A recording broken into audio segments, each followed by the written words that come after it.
ಸುಮ್ಮನೆ ನಿಂತ್ಕೊಂಡಿದ್ದ ಈ ಹುಡುಗ ಸ್ವಲ್ಪ ಹೊತ್ತು ಬಿಟ್ಟು ಅಳುವುದು ಯಾಕೆ?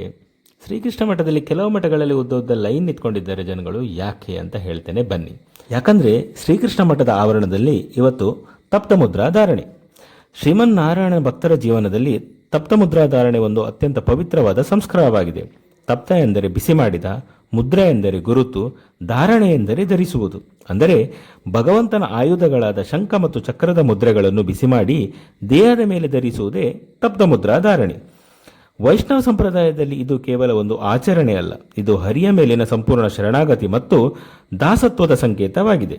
ಹೇಗೆ ಒಬ್ಬ ಸೇವಕನು ತನ್ನ ಯಜಮಾನನ ಗುರುತನ್ನು ಧರಿಸುತ್ತಾನೋ ಹಾಗೆಯೇ ಭಕ್ತನು ನಾನು ಶ್ರೀಹರಿಯ ದಾಸನು ಎಂಬ ಭಾವದಿಂದ ಶಂಖ ಮತ್ತು ಚಕ್ರದ ಮುದ್ರೆಯನ್ನು ಧರಿಸುತ್ತಾನೆ. ಸಾಮಾನ್ಯವಾಗಿ ಬಲಭುಜದ ಮೇಲೆ ಸುದರ್ಶನ ಚಕ್ರದ ಮುದ್ರೆ ಮತ್ತು ಎಡಭುಜದ ಮೇಲೆ ಪಂಚಜನ್ಯ ಶಂಖದ ಮುದ್ರೆ ಧರಿಸಲಾಗುತ್ತದೆ. ಶಾಸ್ತ್ರಗಳ ಪ್ರಕಾರ ಶಂಖವು ಮಂಗಳ ಮತ್ತು ಪಾವಿತ್ರತೆಯ ಸಂಕೇತವಾಗಿದೆ.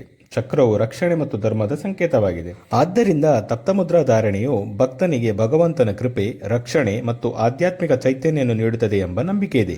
ಉಡುಪಿ ಶ್ರೀಕೃಷ್ಣ ಮಠ ಮತ್ತು ಅಷ್ಟಮಠಗಳ ಪರಂಪರೆಯಲ್ಲಿ ಶಯನಿ ಏಕಾದಶಿ ಹಾಗೂ ಚಾತುರ್ಮಾಸ್ಯದ ಸಂದರ್ಭದಲ್ಲಿ ಸಾವಿರಾರು ಭಕ್ತರು ಭಕ್ತಿಭಾವದಿಂದ ತಪ್ತಮುದ್ರಾ ಧಾರಣೆಯನ್ನು ಸ್ವೀಕರಿಸುತ್ತಾರೆ.